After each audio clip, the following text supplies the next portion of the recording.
সবাইকে প্রণাম, নমস্কার। সাপ্তাহিক কথামৃত পাঠের আয়োজনে সবাইকে স্বাগত জানাচ্ছি। জগতে বেঁচে থাকার জন্য কিছু না কিছু চাই, মানে নিজেকে ভুলিয়ে রাখার জন্য। অনেকে থাকে না শখ, কেউ কেউ আছে বই পড়া শখ। জগতে অন্যান্য কর্মটর্ম করে, কিন্তু মাঝে মাঝে একটু বই টই পড়ে সময়টা খুব কাটায়। কারো আছে বাঁশি বাজানো শখ, কারো হারমোনিয়ামের শখ, কেউ গান শেখে, কেউ ড্রয়িং করে, আঁকে। কিছু একটা চাই, যেই এই যে জগতের কর্ম যা কিছু আমরা করি, ওই বঙ্কিম বাবুকে যখন জিজ্ঞেস করেছিল ঠাকুর, তখন বলেছিলেন ক্ষুধা, তৃষ্ণা, মৈথুন আর নিদ্রা, এগুলো হচ্ছে জীবনের উদ্দেশ্য। বলে এইগুলো জীবনের উদ্দেশ্য, এ তো সবাই করছে।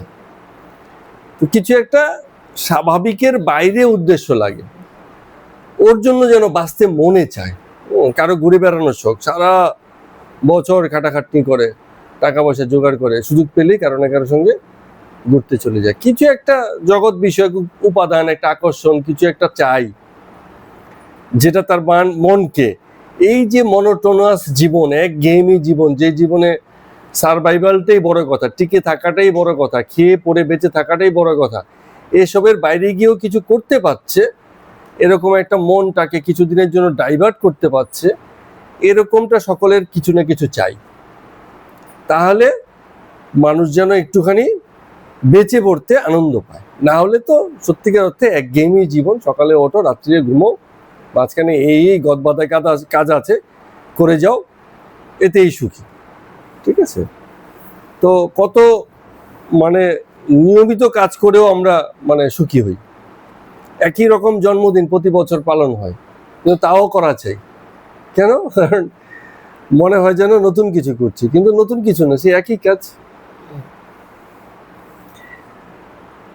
তো কারণ আমাদের সত্যি নতুন কিছু করার নেই। সংসারে এসে ওই সবাই যাই করেছে, আমরাও তাই করছি। এর বেশি আর কি করব? নতুন কি আছে যা একটা মানুষ করতে পারে এই জগতে? কিছু নতুন করে করার নেই। আগে পূর্বাপর পুরুষেরা যা যা জগতে ভোগ করে গেছেন, যন্ত্রণা এবং সুখ, সেগুলোরই পুনর্ভোগের সুযোগ আছে আমাদের মধ্য দিয়ে। এজন্য এই ক্ষুদ্রতার মধ্যে বেঁচেও মানুষের একটু উচ্চতার আকর্ষণ চাই, একটু বৃহতের আকর্ষণ, একটু স্বাভাবিকের থেকে বাইরে, যেটা তার মনকে একটা নির্মল আনন্দ দেয়, এমন কিছু একটা তার চাই। তো তাই জন্যই কিছু শখ রাখা, কিছু উচ্চ ভাবনা রাখা, কিছু এমন কর্ম যা একটু বিশেষ আনন্দ দেয়। তো এই সবের মধ্যে সবচেয়ে সর্বোত্তম আনন্দদায়ক কর্ম, যা প্রত্যেকটা ব্যক্তির জীবনে কখনো না কখনো, কোনো না কোনো পর্যায়ে ধারণা করি আবেদন সৃষ্টি করে, সেটা হচ্ছে ঈশ্বর ভাবনা, ঈশ্বর প্রেম। এই ভাবনাটা কোথাও না কোথাও মানুষকে এখনো আনন্দ দেয়, এবং সর্বশেষ আনন্দ এখানেই পাওয়া যায় যেখান থেকে আর মনোটোনাস বা বোরডমনেস আসে না। জীবনের প্রতি যে একঘেয়েমি আছে, ঈশ্বর ভাবনায়, ঈশ্বর আরাধনায়, সেই একঘেয়েমিটা কিন্তু নেই। তো জগৎ আমাদেরকে এইরকম নিরানন্দ কেন দেয়? কারণ জগতে যা কিছু খুব গুরুত্বপূর্ণ মনে হয়, এক সময় না এক সময় সেগুলো গুরুত্ব হারাতেই থাকে। ছোট বাচ্চা যতদিন ছোট থাকে, তাকে বড় করে তোলা কত গুরুত্বপূর্ণ। এক সময় বলে তোমাকে যেতে হবে না, তুমি থাকো, আমি একা একা স্কুলে যাবো। তার মানে এতদিন যে কাজটা খুব গুরুত্বপূর্ণ, যে স্কুলে দিয়ে আসতে হবে খুব সাবধানে, কোনো অবস্থাতেই যেন কিছু না হয়, সেটাও একসময় হালকা হয়ে যাবে, বলে তোমার দরকার নেই, থাকো। পরে এক সময় এমন হয়, সেই মাকে বাবাকে নিয়ে যাওয়ার জন্য সেই সন্তানই বলে ঠিক আছে চলো, এতদিন তো তুমি আমাকে নিয়ে গেছো, আজকে চলো তোমাকে আমি নিয়ে যাচ্ছি। এমন নতুন জায়গাতে তাকে নিয়ে যেতে হয়। তো গুলো পাল্টে যায়, গুরুত্বের জায়গাগুলো প্রতিনিয়ত পাল্টায়। তো কাছের এবং এই যে দূরের যে ব্যাপার, যা একদিন খুব কাছের মনে হয়েছিল, এক সময় মানে দূরের মনে হতে থাকে, মনে হয় যে এ যেন বড় দূর। তো এগুলো ঘটে, প্রতিনিয়ত ঘটে, যে কারণে জীবন নিরানন্দময় মনে হয়। প্রথম একদিন কিছু একটা খাবার খেলাম, বললাম বাহ দারুণ টেস্ট, তো চল আরেকদিন এসে খাবো। দ্বিতীয় দিন খাবার খেতে গেছি, একই খাবার, সেদিন আর আগের দিনের মতো অতটাও ভালো লাগছে না, কারণ স্বাদটা তো একবার পাওয়া হয়ে গেছে। যার স্বাদ একবার ঘটে যায়, দ্বিতীয়বার খানিকটা হলেও ফিকে হয়ে যাবে, তার আবেদন হ্রাস পেয়ে যাবে। তো এরকম ঘটে। তো জীবনের ব্যাপারে সবচেয়ে বড় যে ব্যাপার, সেটা হচ্ছে রুচির পরিবর্তন হওয়া চাই। ওই একই জিনিস করে যাচ্ছি দিনের পর দিন, আর আশা করছি সেখানেও আমি একই রকম আনন্দ পাবো, সেটা হতে পারে না। একটু মানে রুচিটাকে পাল্টাতে হয়। এর থেকে আর একটু উঁচু কি আছে? নিম্ন রুচিতে গেলে হবে না, তাহলে তো আবার সেই এতদিন বোসের কচুরি খেয়েছি, আজকে দাসের কচুরি খেয়েছি। দাসের কচুরি তো বোসের থেকেও খারাপ। পাল্টালে বোসের উপরে কি আছে সেখানে যেতে হবে, তাহলে একটু বাড়বে। রুচি মানেই হচ্ছে উচ্চ রুচি, আর নিম্ন হলে সেটাকে আর রুচি বলা যায় না। তো জীবনে বাঁচতে গেলে এই রুচির পরিবর্তন চাই। প্রতিনিয়ত রুচির পরিবর্তন ঘটাতে থাকলে মানুষের ওই যে হয় না, যেভাবেই হোক, ওই ডাক্তাররা অনেক সময় হয় না যে খিদে নেই, মুখে রুচি নেই, খেতে পারছি না, রুচির ট্যাবলেট দিয়ে দেয়। ও দু একটা খেলে পরে কোথা থেকে যেন মুখে রুচি চলে আসে, তখন মানে স্বাদটা পরিবর্তন করে দেয়, কোথাও হয়তো খিদের ভাবটা জাগিয়ে দেয়। ওষুধপত্রের ধরনটাই এরকম, যে পেটে খিদে নেই কিন্তু খিদের ভাব জাগিয়ে দিয়েছে, ও লোকে গোগ্রাসে খাচ্ছে। তো এরকম কখনো কখনো প্রয়োজনে এরকম কোনো ব্যক্তি বিশেষের কাছে গিয়ে হলেও মানে করতে হয়। তো এই করতে করতেই রুচির উন্নতি ঘটে, কিন্তু চাহিদাটা থাকা উচিত যে জীবনে আরেকটু রুচির পরিবর্তন চাই, আরেকটু কিছু উঁচু চাই, আর একটু ভালো কিছু চাই, যা করছি তার থেকে একটু ভালো কি আছে। এরকম রুচি যদি রাখা যায়, তাহলে জীবন স্বচ্ছন্দ, আনন্দ ঘন থাকে, বিরক্তিকর হয়ে ওঠে না। আমার সঙ্গে একজনের কথা হয়, প্রতিদিন তার একই প্রশ্ন, একই জিজ্ঞাসা, আমি উত্তর দিতে দিতে বিরক্ত হয়ে যাই। আমি এবার থেকে ফোন করার আগে ভাববে কি বলবে আমায়, একই তো কথা, তো কি লাভ এসব বলে বলে। তো এরম যেন না হয়। বন্ধুর সঙ্গে দেখা হলেও আমরা যেন প্রতিদিনই কিছু পরিকল্পনা করি, আজকে এই নতুন বৈচিত্র্যময় কিছু কথা তার সঙ্গে বলবো। এরাও তো একই রকম দেখি, বন্ধুর সঙ্গে একই কথা, একই টোন, একই বিষয়। তো একটু একটু পরিবর্তন, একটু ভাবনা, যে আজকে একটা এর থেকেও ভালো কোনো বিষয় নিয়ে কথা বলা যায় কিনা দরকার। ঘরের লোকের সঙ্গেও তাই। ঘরের লোকই একসময় মনোটোনাস বেশি হয়ে যায়। ঘরের খুব কাছের মানুষও মনে হয় ভাল লাগে না তার সঙ্গে, বাইরে দূরের লোক ভাল লাগে, এরকম। তো কেন? কারণটা হচ্ছে যে ওই বিষয়বস্তু পাল্টাচ্ছে না, কথা বলার ইন্টারেকশন, প্রতিক্রিয়া, মিথস্ক্রিয়া জমছে না। মিথস্ক্রিয়া মানে হচ্ছে এ কিছু বলছে, এটাকে বলে মিথস্ক্রিয়া। মিথস্ক্রিয়ার মধ্যে কোথাও না কোথাও একটা হয় প্রশ্নকর্তার, না হয় উত্তরদাতার, কোথাও না কোথাও কিছু একটা পরিবর্তন করতে হবে। প্রশ্নকর্তা যদি না পাল্টায়, তাহলে উত্তরদাতাকে পাল্টাতে হবে নিজেকে, আর উত্তরদাতা যদি না পাল্টায়, তাহলে প্রশ্নকর্তার নিজেকে পাল্টাতে হবে। তবে ব্যাপারগুলো নতুন সমীকরণ নেবে, নতুন নতুন বিষয় আসবে। জীবন যেন বোরডম না হয়, এক গেমই যেন না হয়, তাহলে খুব মুশকিল। তার জন্য যদি একটু নাটক করতে হয়, একটু ঢং করতে হয়, একটু ইয়ার্কি করতে হয়, তাও ঠিক আছে।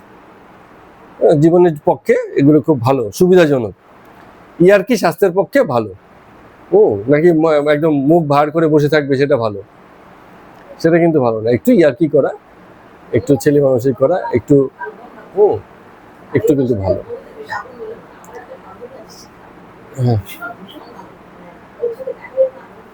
তো এই রকম সম্পর্কের নবায়ন করে করে চললে ঠিক আছে।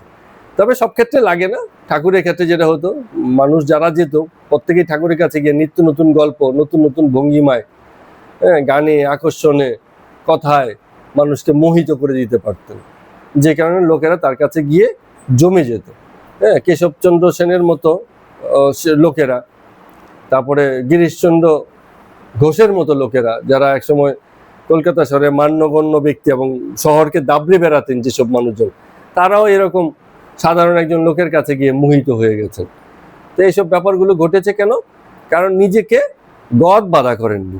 হ্যাঁ, মাথায় ছাই লেপে, হ্যাঁ, কণ্ঠে ধারণ করে, কিসব ধারণ করে, সেসব ধারণ করে মুখ গম্ভীর হয়ে আশীর্বাদ করছি, মাথা ছুঁয়ে দিচ্ছি, এইসবে জানি একেবারে জগরে সাধারণ মানুষের মতোই সকলের সঙ্গে মিশেছেন, সেইভাবেই মানুষকে আনন্দ ঘন করেছেন এবং যারা তার সঙ্গে ছিল প্রত্যেকে একই রকম আনন্দ পেয়েছিল। সেই দিনকে, সেই সময়টাতে ঠাকুরের প্রয়াণের পরেও আমরা দেখেছি তার যে ভাব এবং প্রভাব সেটা কিন্তু বরাবর ছিল। সেসব কথা স্মরণ করেই নব্য যারা বৈরাগ্যের পথে, সন্ন্যাসের পথে যেসব ছেলে ছোকরারা এগিয়েছিল, তারা কিন্তু সেসব তার কথাগুলো স্মরণ করেই অনুপ্রেরণা নিয়ে সেই আধ্যাত্মিক পথে চলছিল। ব্যাপারগুলো তাই হয়, কারো কারো প্রভাব এত বেশি থাকে যে সহজে মানে সেই প্রভাব থেকে বেরোনো যায় না। তো এরকম করেই চলবে জীবন। প্রারম্ভিক এই কথা শেষ করে আজকে আমরা কথামৃতের পর্ব সংখ্যা 183 শুরু করছি। না, অনেকটা নিয়ে, আর হয়তো এক দুই এর মধ্যে শেষ হয়ে যাবে, একটুখানি অল্প কিছু আছে। তো এটা দেখাচ্ছে কেন, ওই যে বরানগরের যে জায়গাটা, সেখানে যে ভক্তবৃন্দর কিরকম অবস্থা হয়েছে সে বিষয়টা সম্পর্কে ওই কিছুদিন আমাদের মাস্টারমশাই মনীন্দ্রবাবু যাতায়াত করেছেন, তো তাদের কিছু কথা লিখেছেন যে কি হয়েছিল পরবর্তীতে। তো সন্ধ্যার আরতি শেষ হয়ে গেছিল, মাস্টারমশাই এসে পৌঁছেছেন, তখন গুরু গীতা পাঠ হচ্ছে ওখানটায়।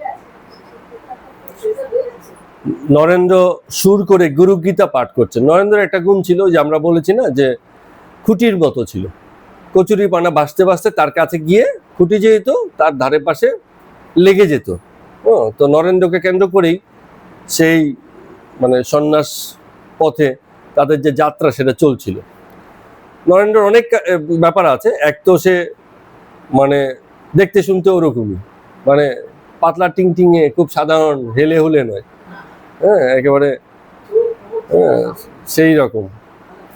তারপরে কি হচ্ছে, তেমন তার কণ্ঠস্বর, যেমন গান গায়, যেমন কথা বলে। আর কথা বলতে, উচিত কথা বলতে, কাকে কি বলতে হবে এসব ব্যাপারে কোনো মানে দ্বিধা নেই, রোক নেই, ভান নেই, ভনিতা নেই, যাকে যা খুশি বলে দেওয়ার মতো লোক, এইরকম ভাব।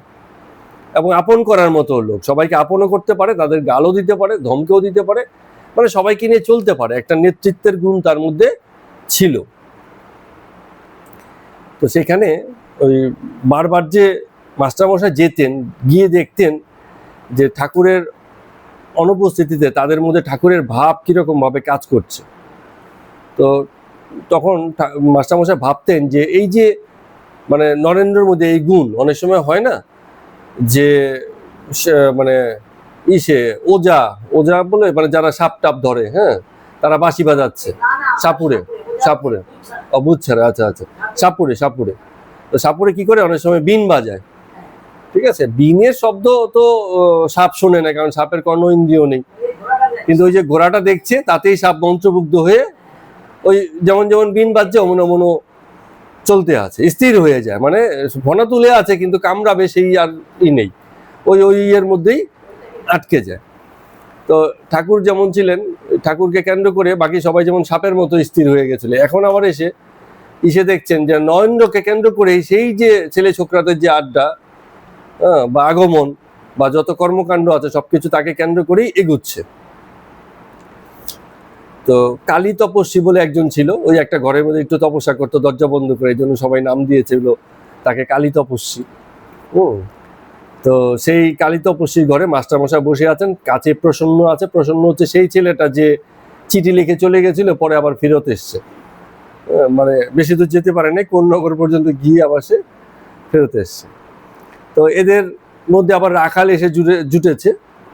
তো রাখালের মনে তীব্র বৈরাগ্য, বাড়িতে যদিও সন্তান পরিবার আছে, তারপরও সে মানে এখানে চলে এসছে এবং ওই প্রসন্নকে, যেহেতু সে বাড়ি মানে মঠ ত্যাগ করে চলে গেছিল, তাকে বুঝাচ্ছে বলছে কোথায় ছুটে ছুটে তুই বেরিয়ে যাস, এখানে কত সাধুসঙ্গ, দেখ এখান ছেড়ে যেতে হয়, নরেন্দ্রের মতো লোকের সঙ্গ কোথায় গেলে পাবি বল দেখিনি। এরকম বলছে। তো প্রসন্ন বলছে যে কি করি, কলকাতায় বাপ মা রয়েছে, আমার সবসময় ভয় হয় তাদের ভালোবাসায় যদি আটকা পড়ে যাই, তাই জন্য ছুটে পালাই। তো রাখাল বলছে যে গুরু মহারাজ যেমন ভালোবাসতেন তত কি বাপ মা ভালোবাসে রে। গুরু মহারাজ মানে হচ্ছে ইসের কথা বলছেন, আমাদের ঠাকুরের কথা বলছেন। বলছে আমরা কি করেছি তার জন্য যে তিনি আমাদের এত ভালোবাসলেন, কেন তিনি আমাদের দেহ মন আত্মার মঙ্গলের জন্য এত ব্যস্ত ছিলেন, আমরা কি তার কোনোদিন কোনো উপকার করেছি? তো মাস্টারমশাই বলছেন, আহা তুমি কত ঠিক কথা বলেছো গো, ঠাকুরের ভালোবাসা ছিল অহেতুক কৃপা সিন্ধু, কোনো কারণ ছাড়াই তিনি সকলকে ভালোবাসতেন, তার জন্য কোনো কারণ ছিল না। তো প্রসন্ন আবার রাখালকে জিজ্ঞেস করছে, আচ্ছা রাখাল তুমি বলো, তোমার কি মাঝে মাঝে বেরিয়ে যেতে ইচ্ছে হয় না? রাখাল বলছে, হ্যাঁ আমারও ইচ্ছে হয়, মনে হয় যেন নর্মদার তীরে গিয়ে কিছুদিন থাকি, কোনো খোলা জায়গায় বাগানে গিয়ে ধ্যান করি, কিছু সাধনা করি, কিন্তু সংসারে যেতে আর মন চায় না, এরকম নিজেদের মধ্যে বলছে আর কি। তো এবার তারকও আসছে প্রসন্নকে বোঝানোর জন্য, মানে যেহেতু সে ছুটে বেরিয়ে চলে গেছিল এই জন্য সবাই তাকে একটু বুঝাচ্ছে, যেই সুযোগ পাচ্ছে বুঝাচ্ছে। প্রসন্ন বলছে, না হলো জ্ঞান না হলো প্রেম, কি নিয়ে থাকবো বলো। বলে জ্ঞান হওয়া বড় শক্ত, কিন্তু প্রেম হলো না, এটা কেমন করে বলো। প্রসন্ন বলছে, তেমন করে কাঁদতে পারলুম কোথায়, তবে না প্রেম হবে। এতদিনে কি হলো তোমরাই বলো, কি করতে পেরেছি। এটা অর্থ হচ্ছে যে তত্ত্বীয় জীবনের সাথে বাস্তব জীবনে একটা ফারাক হয়। তত্ত্ব পর্যন্ত পরীক্ষিত হয় না যতক্ষণ পর্যন্ত সেটাকে ব্যবহার করা না যায়। আধ্যাত্মিক পথে গুরু একটা কিছু বলে দিয়েছে, সেই গুরুর কথা যতক্ষণ পর্যন্ত শিষ্য গিয়ে এটাকে কাজে না লাগাবে ততক্ষণ পর্যন্ত তার ফল হবে কি হবে না সেই ব্যাপারে তো তার কোনো বোধ তৈরি হয় না। তো এই জন্য এসব উল্টো পাল্টা ভাবনা তাদের মধ্যে চলতে থাকে। তো প্রসন্ন বলছে, কি জ্ঞান হবে, জ্ঞান মানে তো জানা, এত জানার জন্য কি ব্যস্ত আছো, কি আছে জগতে যে জানবে। যে তখন এসে বলছে যে ভগবান আছে কি নেই এটাই তো জানি না। তো এবার মাস্টারমশাই বলছে, নিজে নিজে বলছে যে আহা প্রসন্নের কি অবস্থা। ঠাকুর বলতেন, যারা ভগবানকে সত্যি সত্যি চায় তাদের মনেই এইসব জিনিস ফুটে আসে, এত প্রশ্ন হয়, নিজেকে এত কষ্ট দেয়, এদিক ওদিক দৌড়ে বেড়ায়, কারণ কি তার মধ্যে অস্থিরতা, সে আরো কাছে চায় ভগবানকে, তার নৈকট্য দাবি আছে, ভগবানের নৈকট্য সে দাবি করতে চায়। তো এবার এসে বলছেন যে ঠাকুর কি বলতো তোমার মনে নেই, বলতো যে জ্ঞানী আর ভক্ত সকলেই এক জায়গায় পৌঁছিবে। তুমি বলছো তোমার জ্ঞান হয়নি, কিন্তু তোমার যদি ভক্তিও থাকে, জ্ঞানী যেখানে পৌঁছবে ভক্ত ঠিক একই জায়গাতে গিয়েই পৌঁছবে। তো নরেন্দ্র গীতা পাঠ করছিল, সে আবার এবার কিছু তাকে বোঝানোর চেষ্টা করছে, মানে সবাই পালাক্রমে বুঝাচ্ছে। অনেক সময় হয় না, ছেলেমেয়েরা ই করলে বাড়িতে বাবা বুঝাচ্ছে আলাদা করে, মা বুঝাচ্ছে, ঠাম্মা বুঝাচ্ছে, দাদু বুঝাচ্ছে, বাইরে একজন লোক এসে সেও বুঝিয়ে যাচ্ছে, কারণ সে তো ভাবছে ব্যাপারটা কি, সবাই আমাকে এত বুঝাচ্ছে কেন। হ্যাঁ, এখানে অনেকটা এরকম হচ্ছে। নরেন্দ্র গীতা পাঠ করতে বলছে, যন্ত্রারূঢ়, এই কথার মানে বুঝিস, তুই কীটস্য কীট, তুই তাকে জানবি কি করে। এবার নরেন্দ্র ভাষাটা আলাদা, ও মানে আর তো সামত করে বলে না, কীটেরও কীট, মানে ক্ষুদ্র কীটের মতো, তুই তাকে জানবি কি করে। এত জানার জন্য বলছে এই জানবো সেই জানবো, ভগবানকে পেলাম না, কি ই নাকি মেলায় পাওয়া যায় যে আমি নিয়ে এলাম পেয়ে গেলাম। ঠিক আছে, একবার ভাব দেখি এই যে জগৎটা কেমন, আর তুই কোথায় আছিস। এই যে অসংখ্য তারা দেখছিস, শুনেছি এক একটা সোলার সিস্টেম, মানে এক একটা তারা এক একটা সোলার সিস্টেম। সূর্য যেমন একটা বড় বলয়ের মধ্যে তার গ্রহগুলোকে ঘোরাচ্ছে, এবং এক একটা তারার ভিতরে অসংখ্য গ্রহ এবং তাদের উপগ্রহ ঘুরছে। তা আমাদের পক্ষে একটা সোলার সিস্টেম এতেই রক্ষা নাই, কারণ এটাই এত বড় যে আমরা এই সম্পর্কে জানি না। সূর্য সম্পর্কে, বুধ সম্পর্কে, মঙ্গল, বৃহস্পতি, শনি, প্লুটোতে তো কদিন আগে মানুষ মানে মহাকাশযান পাঠিয়েছে, তার আগে কোনোদিন কেউ পৌঁছেইনি। শুধু টেলিস্কোপ দিয়ে দিয়ে দেখা, তো নিজের সৌরজগতের আশেপাশেই দেখা হয়নি, ওইসব ছাড়িনি। আমরা সাগর তলে কত অদ্ভুত জীব আছে তাই তো জানি না। হ্যাঁ, মহাকাশ তো পড়ে, আমাদের ঘরের জিনিসই আমরা জানি না। রবীন্দ্রনাথ বলেছিলেন যে দেখা হয় না চক্ষু মেলিয়া, ঘর হতে 2 পা ফেলিয়া, একটি ধানের শীষের উপর একটি শিশির বিন্দু। একটা ধানের উপরে একটা শিশির বিন্দু কত সুন্দর হয়ে পড়ে থাকে, সেটাই তো ঘরের পাশের দিকে দেখা হয়নি, আর আমরা দূর দূরান্ত দেখতে বেরোচ্ছি। তো এই কথা মানে নরেন্দ্র সরাসরি বলতে, যে পৃথিবীকে সূর্যের সঙ্গে তুলনা করলে অতি সামান্য একটা ভাটার মতো মনে হয়, সেই পৃথিবীতে তুই যে ঘুরে বেড়াচ্ছিস, তুই তো একটা পোকা। পোকার সমান, তুই এত ক্ষুদ্র, তুই কাকে জানবি, কাকে ধরবি, কাকে পাবি? সে আবার আরেক রকম করে বুঝিয়ে দিচ্ছে। সত্যিই তো বলেছে, এত বৃহতের হিসাবে আমরা যে কথাটা দিয়ে আজকে খানিকটা শুরু করেছিলাম, ক্ষুদ্র আর বৃহতে বেঁচে থাকা। ক্ষুদ্রকে ধরে বেঁচে থাকা সহজ, কারণ আমরা নিজেরাই ক্ষুদ্র। বৃহৎকে ধরলে আমরা তো মানে খেই হারিয়ে ফেলবো, দিশেহারা হয়ে যাব। কোথায় বৃহৎকে ধারণ করার মতো ক্ষমতা আছে কি আমাদের? সেই জায়গা তো নেই। তো এবার নরেন্দ্র বলছে পড়ে থাক, তার শরণাগত হয়ে পড়ে থাক, তাতেই হবে। তাকে আশ্রয় করে তাকে ধরেই পড়ে থাকবি। কি হলো, ভালো লাগলো মন্দ লাগলো, পেলি না, এত কিছু চিন্তাতে যাস নে। তার কথা কি মনে নাই? মানে গুরুদেবের কথা বলছেন। তিনি বলেছিলেন, ঈশ্বর যে চিনির পাহাড় রে, তুই একটা পিঁপড়ে মাত্র। চিনির পাহাড়, আর তুই হচ্ছিস পিঁপড়ে। একটা পিঁপড়ে এক দানা চিনি খেলেই পেট ভরে যাবে তার। আর কি করবে? একটা খেয়েছে, আর একটা মাথার মধ্যে নিয়ে ছুটে চলবে, আর যেতে যেতে ভাববে এবারে এসে পুরো পাহাড়টাকে নিয়ে চলে যাবো। ভাবনাটা ঠিক আছে, ভাবনাটা মানে পারলে পুরো পাহাড়ই খেয়ে ফেলে, কারণ নিজের ক্ষমতার সম্পর্কে জ্ঞান নেই। সে জানে না যে আমার পক্ষে একটা দানা খাওয়াই সম্ভব, একটা চিনির পাহাড় আমার পক্ষে সম্ভব নয়। কিন্তু একটা খেয়েই ভাবছে এই পরের বার যখন আসবো পুরো পাহাড়টা তুলে নিয়ে যাব। তো তোরও সেই একই অবস্থা।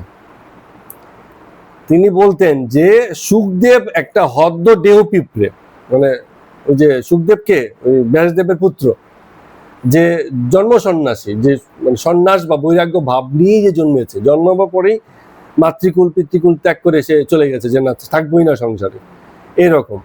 এবং সুখদেবের এরম ভাব যে সে জগতে থাকেনি বলে তার জগতের কোনো ভাবনাই মাথার মধ্যে ঢোকেনি, সে নগ্ন হয়ে ঘুরে বেড়াতো, জগৎ বোধ ছিল না, ঠিক আছে, ন্যাংটু হয়ে ঘুরে বেড়াতো, জগৎ বোধ নেই, কোনোদিন সংসারে থাকেই নি, ঠিক আছে, এইরকম ব্যাপার। তো তাই তো কালীকে বলতাম, হ্যাঁ, তো ঈশ্বর ঈশ্বর করছিস, ঈশ্বরকে কি দিয়ে মাপবি? গছ ফিতা নিয়ে এসে মাপবি ঈশ্বরকে? গছ ফিতা দিয়ে কে ঈশ্বরকে মাপা যায়? মাপা যায়। এরকম ভাবে মানে বকে দিচ্ছেন আর কি, হিসেব মতো। ঈশ্বর দয়ার সিন্ধু, তার শরণাগত হয়ে থাক, তিনি কৃপা করবেন, তাকে প্রার্থনা কর, তাতেই হবে। এবার প্রসন্ন বলছে, তুমি বলছো ঈশ্বর আছেন, আবার তুমিই তো মাঝে মাঝে বলো ঈশ্বর বিশ্বর কিচ্ছু নেই, চারবাক দর্শনের কথা বলো, আরো অনেকে বলে গেছেন এই জগৎ আপনা আপনি হয়েছে। নরেন্দ্র বলছে, আরে কেমিস্ট্রি পড়িসনি? এই কম্বিনেশনটা করবে কে? তুই তো জল দিলি, জল তৈরি করবি, অক্সিজেন নিয়ে এলি, হাইড্রোজেন নিয়ে এলি, ইলেকট্রিসিটি নিয়ে এলি, কিন্তু এই যে সবকিছু এনে জোগাড় যন্ত্র করে একসঙ্গে মিলিয়ে দিচ্ছে, কেউ না কেউ তো করতে হবে। সেটা কে করে? মানুষ করে। মানুষের জোগাড় যন্ত্র করলে তবেই তো বিক্রিয়া হয়ে সেখানে হাইড্রোজেন অক্সিজেন মিলে জল তৈরি হয়। কিন্তু এই যে কেউ জোগাড় যদি না করে দেয়, কেউ যদি সংযোগটা না ঘটিয়ে দেয়, তাহলে এই কর্মকাণ্ডগুলো হবে কি করে? তো ইন্টেলিজেন্স ফোর্স সবাই মানে, ইন্টেলিজেন্স ফোর্স মানে হচ্ছে এই যে জগতে যা কিছু চলছে আপন আপন নিয়মে, একটা বুদ্ধিভিত্তিক শক্তি আছে, সেটা যে কি কেউ বলতে পারে না, কিন্তু একটা বুদ্ধিভিত্তিক শক্তি আছে যে জগৎকে এই রকম একটা মানে নিয়ম অনিয়ম বলি যা আছে, মানে আমরা জগৎকে কোনো কিছু, জগতের সম্পর্কে কোনো কিছু নিশ্চিত হয়ে বলা যায় না, জগতে যা আছে জগৎটা এই রকম আছে কারণ একটা বুদ্ধিভিত্তিক শক্তি এই জগতে আছে, সে কর্মরত আছে বলেই জগৎটা এরকম ভাবে চলছে, যেটাকে সনাতন শাস্ত্র পুরস্কার বলেছে। পুরুষোত্তম, তার যে ক্ষমতা তাকে বলা হয় পুরস্কার। হ্যাঁ, অর্থাৎ সক্ষমতা, একটা সক্ষমতা আছে, যে সক্ষমতার কারণে জগৎটা এইরকম ভাবে চলছে। তার মানে একজন আছে যে জ্ঞান স্বরূপ, এই যে সে ব্যাপার স্যাপার সব চালাচ্ছে। প্রসন্ন বলছে যে কি করে জানবো তিনি আমাকে দয়া করবেনই করবেন? মানে ওর মনে তো প্রশ্ন বেশি, এই জন্য বলছে। তুমি বলছো তিনি দয়া করবেন, তো আমি কি করে জানবো আমাকে দয়া করবেন? তো নরেন্দ্র বলছে যে যত্তে দক্ষিণম মুখম, বেদে বলেছে। জন স্টুয়ার্ট মিলও তো সেসব কথাই বলেছে। বলছে এই যে মানুষের মধ্যে এত দয়া, এই দয়াটা কোথা থেকে এলো? যদি জগৎ তারই সৃষ্টি হয়, এই দয়াটাও তারই সৃষ্টি। তো যিনি আমাদের মধ্যে এত দয়া, প্রেম, ভালোবাসা দিয়ে রেখেছেন, তার নিজের মধ্যে কত ভালোবাসা, তার নিজের মধ্যে কত ভালোবাসা যে তিনি আমাদেরকে এত দয়া, এত প্রেম, এত ভালোবাসা দিয়ে রেখেছেন। তো দয়া বলি আর হিংসা বলি, যা আছে সব তারই আছে, তার বাইরে আর কিছু নেই, সবকিছু তারই। তো প্রসন্ন বলছে তুমি কখনো বলো ভগবান নাই, আবার এখন এইসব কথা বলছো, তোমার কথা ঠিক নেই, তুমি কথা কেবল পাল্টাও। নরেন্দ্র বলছে না না, আর পাল্টাবো না, এবারই ফাইনাল, যা। হ্যাঁ, তো বলছে যে যতক্ষণ কামনা বাসনা ততক্ষণ ঈশ্বরে অবিশ্বাস সবসময়ই থাকে। এবার আসল কথাটা বলছে যে কামনা বাসনা যতক্ষণ আছে ততক্ষণ ঈশ্বরে অবিশ্বাসটাও থাকে।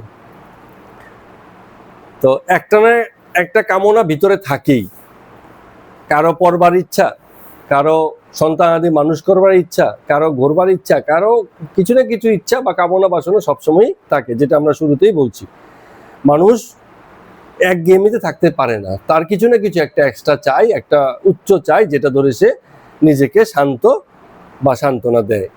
এইরকম ব্যাপার ঘটে।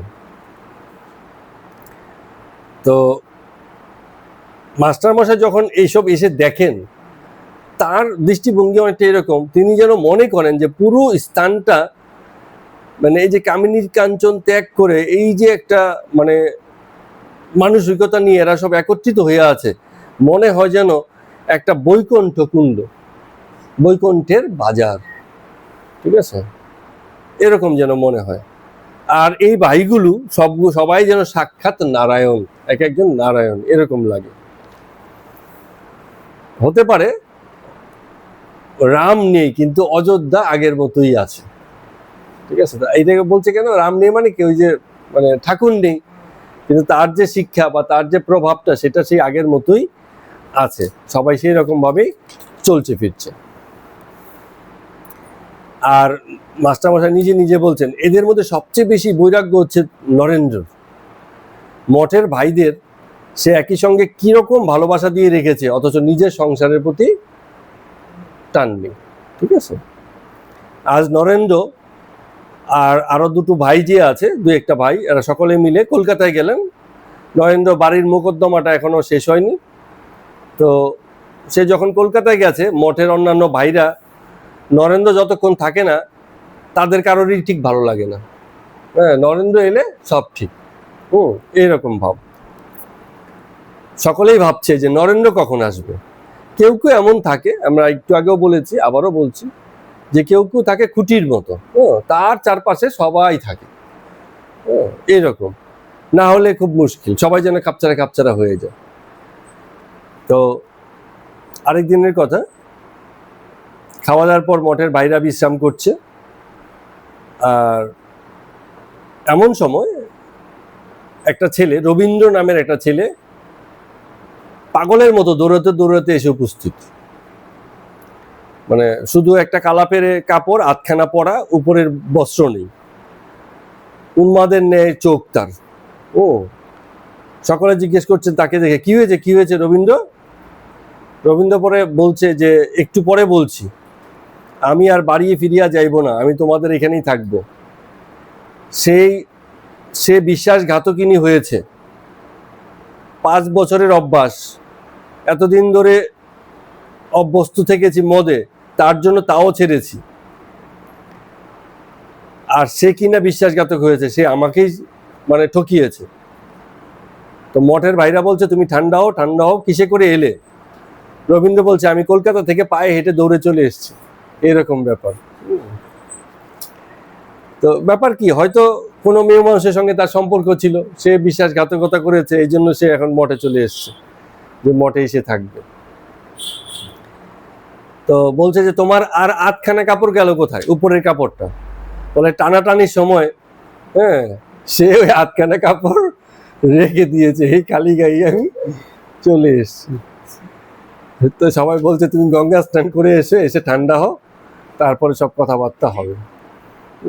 আসলে কি হয় অনেক সময় জগতে থাকলে একটুখানি শেষ ধাক্কা না খেলে, একটু বড় আঘাত না পেলে মানুষ ঠিক বেরোতে পারে না। ঠিক আছে, এই এত বিশ্বাস করেছে বলে 5 বছর ধরে মদ খেয়ে এমন অভ্যাস হয়ে গেছিল, সে মদও তার অনুরোধে ছেড়ে দিয়েছি, হ্যাঁ এত কিছু ত্যাগ করেছি, এখন সেই দেখছি আমার কাছের লোক নয়। তো এই যে ধাক্কা খেয়েছে, মনে আঘাত পেয়েছে, বলে চল সব চার চলি এবার।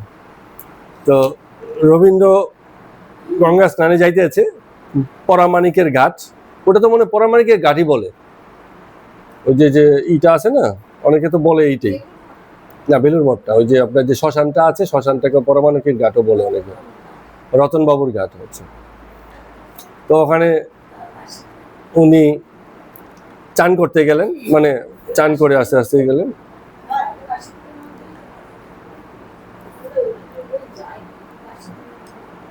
তো চান শেষে ওরা দুজনেই ফিরলো। তো রবীন্দ্র এবার একটু ধ্যান করতে বসলেন, কিন্তু ধ্যান করবে কি, বসছে ধ্যান করতে, মন বড় চঞ্চল, এখনো তো ঘায়ের আঘাত শুকোয়নি। ঠিক আছে, মনি বলছে কি মন বড় চঞ্চল, তাই বুঝি উঠে পড়লে, তাই বুঝি ধ্যান ভালো হলো না? রবীন্দ্র বলছে যে মাস্টারমশাই আমি আর সংসারে ফিরবো না, এটা নিশ্চিত, তবে মনটা বড় চঞ্চল।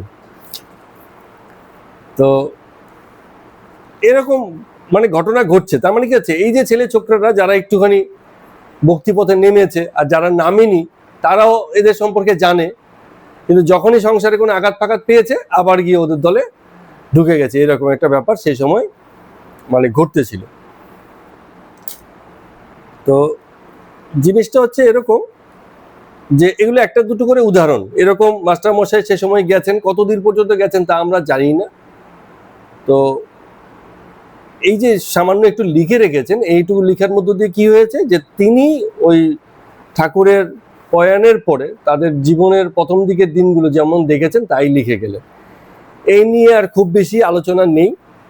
ঠিক আছে, এরপরে কি হয়েছিল আমরা জানি না, এই রবীন্দ্রর কথাও নেই, কারো কথাই আর তেমন ভাবে নেই, এই কথামৃতে তো আর বিশেষভাবে নেই।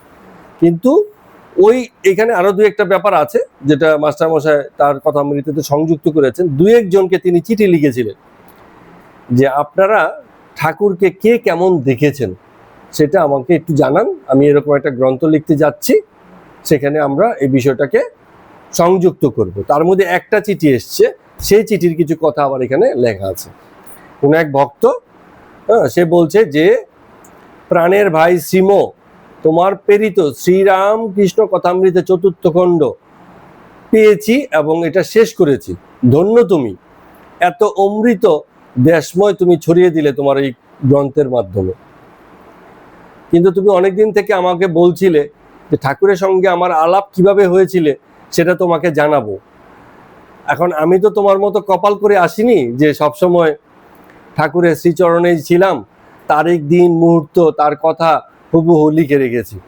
আমার যতদূর মনে আছে আমি চেষ্টা করব সেগুলো তোমাকে জানাতে। সেই ভদ্রলোক যে ভক্ত ছিলেন তিনি এখন লিখছেন, সম্ভবত 1881 সালের কথা, শারদীয় সময়।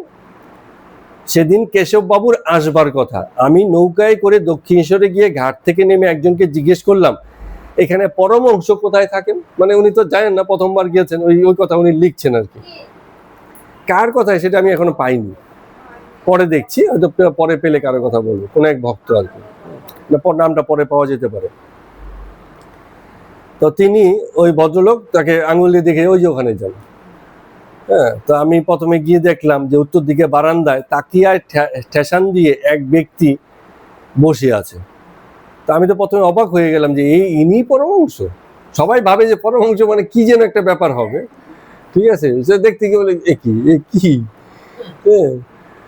এরকম ব্যাপার। তো দেখছি যে কালা পেরে ধুতি পরে 2 পা উপরে তুলে, উনি লিখেছে, দেখলাম 2 ঠ্যাং উঁচু করে আর 2 হাত পিছন থেকে বেষ্টন করে আদাচিত হয়ে এক অদ্ভুত ভঙ্গিমায় এক লোক শুয়ে আছে। দেখেও লোকে হাসবে যে এ কি, এই পরমংশ।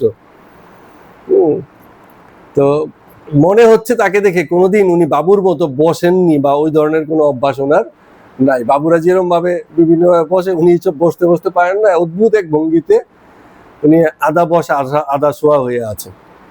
হ্যাঁ, তো পরে ভাবলাম হতে পারে হয়তো ইনি পরমংশ হবেন।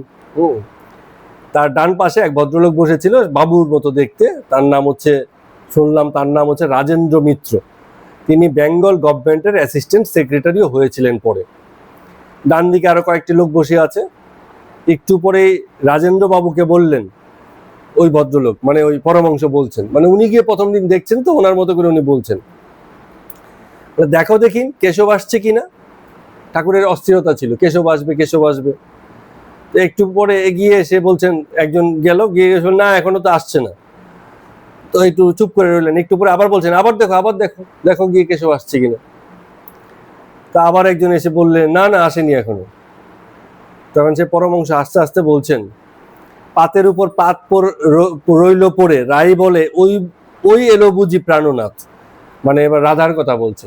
রাধা খাবার সাজিয়ে বসে আছে, সবসময় ভাবছে এই বুঝি প্রাণনাথ আসবে, এই বুঝি প্রাণনাথ, তো আর আসছে না। ঠিক আছে,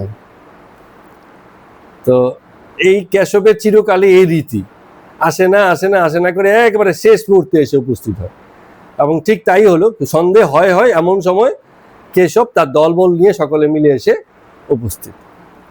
এসে ভূমিষ্ঠ হয়ে প্রণাম করলেন। উনি তদ্রুপ একটু পরে মাথা তুললেন, তখন খানিকটা সমাধিস্থ অবস্থা। তারপরে আবার বলছেন, তুমি কি করছো, কি করলে?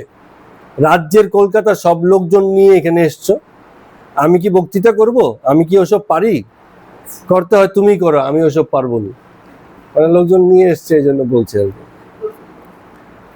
হ্যাঁ, তো ওই অবস্থায় হাসতে হাসতে বলছেন, আমি জগতে এসেছি দিব্যি খাবো দাবো থাকবো শোবো বাহ্য করবো, আর এর বাইরে আমার কোনো কাজ নেই।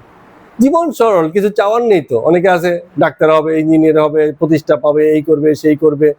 হ্যাঁ, অনেক মহারাজদেরও অনেকই থাকবে, অনেক ভক্তকুল হবে, বড় মন্দির হবে, নাম হবে, হাজারো হাজারো লোক ভক্ত হবে।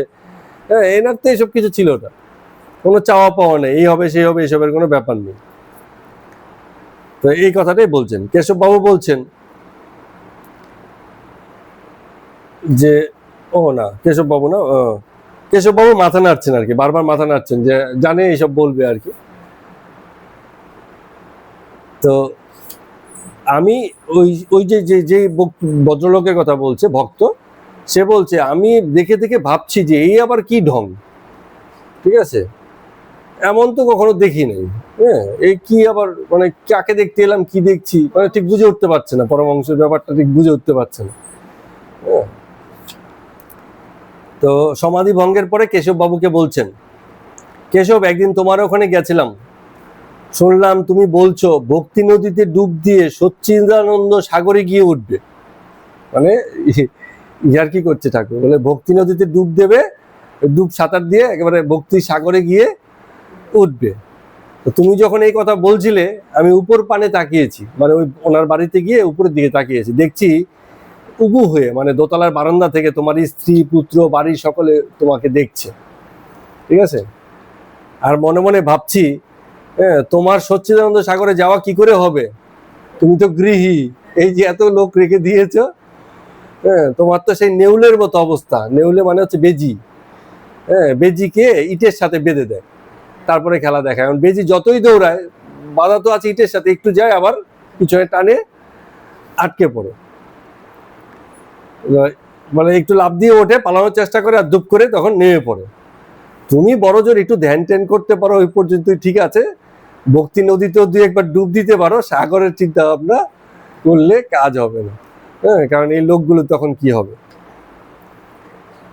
তো কেশব বাবু বলছে, কেন গৃহস্থের কি হয় না? মহর্ষি দেবেন্দ্রনাথ ঠাকুর, ওনাকে তো আপনি দেখেছেন, ওই যে রবীন্দ্রনাথের বাবার কথা বলছেন। পরমহংস বলছেন যে দেবেন্দ্রনাথ ঠাকুর, দেবেন্দ্র তবে তা জানো, ওনার ব্যাপারে আমি শুধু একটা কথাই বলবো, বলে একজনের বাড়িতে, এবার গল্প বলছেন আর কি ঠাকুর, বলে একজনের বাড়িতে দুর্গোৎসব হতো, বড় করে দুর্গাপূজা হতো। উদয়াস্ত পাঠা বলি হতো, সকাল বিকাল পাঠা বলি হতো, প্রচুর লোক সেখানে যেত। কয়েক বছর যেতে যেতে আস্তে আস্তে না সেই ধুমধাম আর নেই। এখন পাঠা বলি হয়, কিন্তু আগের মতো এত পাঠা বলিও হয় না, এত লোকজন হয় না, সব দিকেই যেন সেই জৌলুস আর আগের মতো নেই। তো একজন জিজ্ঞেস করলে যে কি ব্যাপার, আপনার সেই আগের জিনিস নেই কেন? তো ওই যেই লোক এই আয়োজন করতো দুর্গোৎসবের, সে বলছে আমার তো প্রায় সব দাঁতই চলে গেছে, ঠিক আছে, যে খাবো কি করে। আগে দাঁত ছিল, খেতে পারতো, পাটাবলি দিত, সব ঠিক ছিল। যে উদ্যোক্তা তার যতক্ষণ পর্যন্ত উৎসাহ আছে সব ঠিক আছে, উদ্যোক্তার উৎসাহ চলে গেলে আর কিছুরই ঠিক নেই। তো দেবেন্দ্রনাথের ব্যাপারে সেই কথাই বলছি, দেবেন্দ্রনাথ সব আছে, ঠিক আছে, বড় সংসার, এই সেই অনেক কিছু, ফলে সে যা করে তাতেই মানে জমে যায়। হ্যাঁ, জমিদার তো, তার লোকের অভাব নেই, করার অর্থের অভাব নেই, লোকের অভাব নেই, ফলে সে মানে কিছু করলেই সেখানে মেলা লাগে যায়, উৎসব হয়ে যায়। তো বলছে, ঠাকুর বলছেন, আবার ঠাকুরের কথা এসে গেলে দেখুন পরিবেশটা কত হালকা হয়ে গেল। বলছে দেখো, যতদিন মায়া থাকে ততদিন মানুষ ডাবের মতো, মায়া থাকলে ডাবের মতো, ডাব, কাঁচা ডাব যখন ছুলতে যাবে না, তখন মানে নারকল বার করা যায় না, ইসের সঙ্গে, মালাইয়ের সঙ্গে, মালার সঙ্গে মানে লেগে থাকে, ও তো কাঁচা, ও তো তোলা যায় না। হ্যাঁ, তো তুলতে গেলে লোহাপাতি সহকারে সব উঠে যায়, একদম মানে নষ্ট হয়ে যায়। আর যখন মায়া শেষ হয়ে যায় তখন ঝুনু নারকল ভিতর থেকে নাড়া দিলেও দেখা যায় ওই মানে এই শ্বাস আলাদা হয়ে গেছে, ঠিক আছে, তখন আত্মা আলাদা হয়ে যায়, শ্বাসটা ভিতরে ডপর ডপর করে। তো যতক্ষণ পর্যন্ত শরীরকে এই জগতের মায়া থেকে, কামনা বাসনা থেকে আলাদা না করবে, তখন দেহ আর আত্মা আলাদা হবে না। তখন দেহকে শান্তি দিলে মনে হয় যেন আত্মার খুব শান্তি হলো, কিছু ভালো মন্দ খেয়েছে বলে আত্মা আজকে শান্তি পেলো, খুব ভালো মন্দ খেয়েছে, কিন্তু খেয়েছে তো শরীর, আত্মার সঙ্গে তার সম্পর্ক নেই। তো আত্মা আর শরীরের সঙ্গে যে মানে মেল এক হয়ে গেছে মানুষের, সংসারীদের, গৃহস্থের, আত্মা শরীর এক হয়ে যায়, ফলে সে আর আলাদা করতে পারে না। তো এইসব কথাবার্তা সেই সময় চলছে। তো 1 কি 1.5 ঘন্টা পরে কীর্তন আরম্ভ হলো। তখন যা দেখলাম তা বোধ হয় জন্ম জন্মান্তরেও ভুলবো না, ওই ভদ্রলোক বলছেন। বলে সকলে নাচতে লাগলো। কেশববাবু, যিনি ব্রাহ্ম সমাজের এমন গণ্যমান্য ব্যক্তি, তাকেও দেখলাম নাচতে শুরু করেছেন, ঠিক আছে, মাঝখানে ঠাকুর আর সবাই তাকে ঘিরে নাচছে। নাচতে নাচতে একেবারে স্থির, সমাধিস্থ, নাচতে নাচতে তিনি স্থির হয়ে গেলেন। অনেকক্ষণ এইভাবে গেল, মানে সে যে কি দৃশ্য না দেখলে বুঝবো না, বলতে পারবো না, দেখলে বুঝাতে পারবো না। তখনই মনে হলো এই পরমহংস এরকমই হয়। আসলে এটারও একটা কারণ আছে। পরমহংস অ্যাকচুয়ালি একটা অবস্থা, গুণ, স্থিতি। উচ্চ রুচি যারা আছে, যে বাঁচতে জানে, সেই পরমহংস। কারণ ওই যে হংসের কাজ কি, জল আর দুধ, তার ভিতর থেকে দুধটাকে সে আলাদা করে নিতে পারে, তার মানে তার একটা গুণ আছে। এই গুণ সবার থাকে না, বাছাইয়ের ক্ষমতা। জগতের মধ্যে এরকম কত ভালো মন্দ সব মিলিয়ে মিশিয়ে আছে, সেখান থেকে যিনি বাছাই করে নিতে জানেন সেই পরমহংস হন। তো আমরা পরমহংস ভাবি যে কিছু একটা আলাদা ব্যাপার। তো সবসময় মানুষের, সাধারণ দর্শকের, ভক্তের একটা আকাঙ্ক্ষা থাকে যে এমন কিছু থাকবে যা দেখে যেন চমকে যায়, এইরকম ব্যাপার হওয়া চাই। তো আরেকদিন বোধ হয় 1883 খ্রিস্টাব্দে শ্রীরামপুরে কয়েকটি যুবককে সঙ্গে নিয়ে আমি ঠাকুরের সঙ্গে দেখা করতে গেছিলাম। তো তাদের দেখে বললেন, ঠাকুর তুমি কাদের নিয়ে এসেছো, এরা এসেছে কেন? আমি বললাম, ঠাকুর আপনাকে দেখতে এসেছে। ঠাকুর বলছে যে আমায় আর কি দেখবে গো, দেখো বাইরে গিয়ে বিল্ডিং টিল্ডিং আছে অনেক সুন্দর সুন্দর, ওইসবই দেখো, ওই মন্দির ফন্দির আছে, ওইসবই দেখো। বলে না না, এরা আপনাকেই দেখতে এসছে। ঠাকুর বলছে তাহলে এরা কি চমকির পাথর, ভিতরে ভিতরে আগুন আছে, হাজার হাজার বছর ধরে জলে ফেলে রেখেছে, এই এখন যখনই ঠোকা লাগবে অমনি আগুন বেরোবে, তাই কি? ও, এই বলে আবার নিজে নিজে হাসছেন। তার মানে কি, যে আকাঙ্ক্ষী হয়ে গেছে নিশ্চয়ই তার ভিতরে কোথাও একটা স্ফুলিঙ্গ আছে, সেও জ্বলতে চায়, পুড়তে চায়, খাঁটি হতে চায়। তো এই জন্যই মানে তাকে দেখতে গেছে, সেই হিসাবে বলছেন। তো এবারে আরেকদিন গেছি, প্রণাম করে বসেছি তার কাছে, আমাকে কাছে রেখে বলছেন, দেখুন কি বলছেন, অদ্ভুত ঠাকুরের সব ব্যাপার স্যাপার। বলছে এই কাক করে খুললে ফস করে একটা শব্দ হয়, একটু মিষ্টি মিষ্টি লাগে, আবার একটু টক টক লাগে, কি একটা জিনিস যেন, আমাকে একটু এনে খাওয়াতে পারবে? হ্যাঁ, নাম বলতে পারছি না। ও, তো হ্যাঁ, ওইটাই বলছে। তো আমি আমি খানিকক্ষণ চিন্তা করে বললাম লেমনেড, লেমনেড আর কি। ঠাকুর বলছেন হ্যাঁ হ্যাঁ হ্যাঁ, ওটাই ওটাই, আনো না, একদিন এনে দাও না। ওই যে টক করে শব্দ করে খোলে, একটু ধোয়া বের হয়, একটুখানি টক লাগবে, একটু মিষ্টি লাগবে, এরকম। ওই খেতে চেয়েছে এরকম। তো আমি তখন আবার কি হচ্ছে সেটা এনে দিলাম, উনি খেলেন। তো সেদিনকে খুব একটা লোকজন ছিল না, তো আমি কাছে থেকে তাকে জিজ্ঞেস করলাম কয়েকটা কথা। আমি বললাম আপনার কি জাতিভেদ আছে? ঠাকুর বলছে কই আর আছে, তোমাকে একটা কথা বলি দেখো। একদিন কেশব সেনের বাড়ি গেছি, চচ্চড়ি খেয়েছি। তো কেশব সেন তো সেন, ওরা তো আর ব্রাহ্মণ নয়, ঠিক আছে? তো আরেকদিন কি হয়েছে, একদিন কোথা থেকে যেন একটা লম্বা করে দাড়িওয়ালা লোক বরফ নিয়ে এসেছিল। তো গরম খুব, আমিও চাইছি বরফ একটু যেন খেতে পারলে বাঁচি, কিন্তু ওকে দেখে ভক্তি হলো না, ফিরিয়ে দিল যে আমি খাবো না, ঠিক আছে? তো সে বরফ নিয়ে চলে যাচ্ছিল। একজন বলছে কি নিয়ে যাচ্ছ, কি নিয়ে যাচ্ছ? বলে বরফ নিয়ে যাচ্ছে। বলে দাও দাও, আমায় দাও। পরে আরেকজন ঘুরে ফিরে ওই বরফ নিয়ে তার কাছে এলো, ঠাকুরের কাছে এসে বলছে ঠাকুর খাবে? হ্যাঁ, বলে হ্যাঁ দাও। সে নিয়ে, হ্যাঁ, তখন আমি কিরম ক্যাচর ক্যাচর চিবিয়ে চিবিয়ে খেয়ে ফেললো বরফ, ঠিক ওই একই বরফ। তো কি বলবে, জাতিভেদ কি? জাতিভেদ কোথায়, ব্যক্তিভেদ হয়ে যাচ্ছে, ঠিক আছে? জাতি বিষয় না, বস্তু তো একই আছে। হ্যাঁ, কিন্তু ওর হাত থেকে খেতে পারলাম না, আরেকজন হাত থেকে ঠিক খেয়ে নিলাম। নারিকেল গাছ, তাল গাছ যখন বড় হয়, দেখবে যত বড় হয় তার খোসা আপনা আপনি খসে পড়ে। খোসা মানে ওই যে পাতা হলে পরে সঙ্গে যে ইয়ে থাকে ওটা, হ্যাঁ, নারকেল গাছে থাকে না, মানে উপর দিকে মাথার দিকে থাকে যেটা, ওগুলো আপনা আপনি খসে পড়ে। হ্যাঁ, তো জাতিভেদটাও তেমনি খসে পড়ে যায়, কিন্তু জোর করে টেনে ছেঁড়ার চেষ্টা করো না, দাগ বসে যাবে। হ্যাঁ, কলকাতার শালাদের মতো। মানে কলকাতাতে নতুন নতুন শুরু হয়েছে, জাতিভেদ মানবে না, এই না সেই না, এইসব চলছে, জোর করে যেটা বন্ধ করার চেষ্টা করছে। বলো জোর করে করো না, এমনি এমনি সব খসে পড়বে। তা আমি জিজ্ঞেস করলাম কেশব বাবু কেমন লোক? ঠাকুর বলছেন ও বাবা, সে তো দৈবী মানুষ। আর তৈলক্য বাবু, সেও বেশ লোক, সুন্দর গায়। শিবনাথ বাবু বলে বেশ মানুষ, তবে তর্ক করে, বেশি তর্ক করে, এরকম। তো আবার আমি জিজ্ঞেস করছি যে হিন্দুতে আর ব্রহ্মাতে, ব্রাহ্মতে কি পার্থক্য, ব্রাহ্ম ধর্ম আর হিন্দু ধর্মের মধ্যে কি পার্থক্য? তো ঠাকুর বলছেন তফাৎ আর কি? কখনো ইসে শুনেছো, কি বলে এটাকে, সানাই শুনেছো? সানাই তো আর একটা বাঁশির আওয়াজ না, মানে সানাই কি হয়, বাঁশি থাকে, তারপরে কিরম কিরম সব যন্ত্রপাতি থাকে না, 3-4টা অনেক রকম থাকে, সব মিলিয়ে সানাইয়ের সুর, তাই না? তো এক একজন থাকে সানাইয়ের মধ্যে, যে বো বাজায়, বো একটা, তার একটা আলাদা, সে ওই একই জিনিসই বাজায় থাকে, আরেকজন একটা কিছু বাজায়, এরকম সব মিলিয়ে একটা সানাইয়ের সুর হয়। তো এর ভিতর থেকেই কেউ একজন বলছে রাধা আমার মান করেছে, এই বলে সে রং বেরঙের সুর বাজাতে থাকে।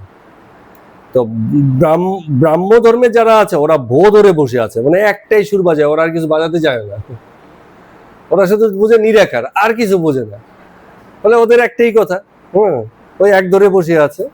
আর হিন্দুরা কি হয়েছে, নানান রকম ধরে ধরে নানান রকম বৈচিত্র্য এনে নানান বাহারি করে ফেলেছে, ফলে ওরা খুব আনন্দে আছে, হিন্দুরা আনন্দে আছে, আর ব্রাহ্মরা শুধু একই সুর বাজিয়ে যাচ্ছে। এরকম ভাবে ঠাকুর মানে ব্যাখ্যা করছে আর কি, সেই একই জিনিস নানা লোকে নানা নাম করছে, কেউ ওয়াটার, কেউ অ্যাকোয়া, কেউ জল, কেউ পানি, এসব বলে যাচ্ছে, কিন্তু জিনিস সেই একই। তো এবার ওই বরিশালে অচলানন্দ তীর্থ অবধূত বলে একজন মানে বিদ্বান ব্যক্তি, পণ্ডিত এসেছিলেন। তো তাকে আবার জিজ্ঞেস, ওই ওই যে ভক্ত তাকে জিজ্ঞেস করছেন ঠাকুরকে যে তাকে কেমন লাগলো। তো ঠাকুর বলছে ভালো। তারপরে আবার ঠাকুর জিজ্ঞেস করছে আচ্ছা তোমায় আমি জিজ্ঞেস করছি কে ভালো, সে ভালো না আমি ভালো, তোমার কাছে কেমন লাগে বলো। ঠাকুর আবার জিজ্ঞেস করতেন কেমন লাগলো, এরকম। তো তখন ও মানে সে ভক্ত উত্তর দিচ্ছে, বলে আমি আপনার তুলনা তার সঙ্গে করব কেন, সে তো বিদ্বান ব্যক্তি। আপনি কি পণ্ডিত জ্ঞানী? তিনি পণ্ডিত হয়ে থাকতে পারেন, কিন্তু আপনার কাছে এলে মানে অনেক আনন্দ পাওয়া যায়, মজা লাগে, আপনি মজার লোক। এবার তিনি এসে বলছেন, ঠিক ঠিক বলেছে, ঠিক বলেছে, ঠিক বলেছে। কারণ তিনি তো নিজেকে কখনো পণ্ডিত বলে দাবি করেননি। তারপরে আমি তাকে জিজ্ঞেস করলাম, আচ্ছা আর তো আজকে তো কেউ নেই, আমাকে একটুখানি বলুন মানে সেই ঈশ্বরকে কি করে পাবো। বলে, ওগো সে তো চুম্বক, লোহাকে যেমন টানে তেমনি সবসময় আমাদের টানছে। আমাদের গায়ে যে ময়লা লেগে আছে এই জন্য আমরা সেই টানটাকে টের পাই না। যত কাঁদতে থাকবে তত সেই মানে জলে, চোখের জলে এই কাদাটুকু ধুয়ে যাবে, আর তত তুমি কি হবে, চুম্বকের টান অনুভব করবে, কোনো অসুবিধা নেই।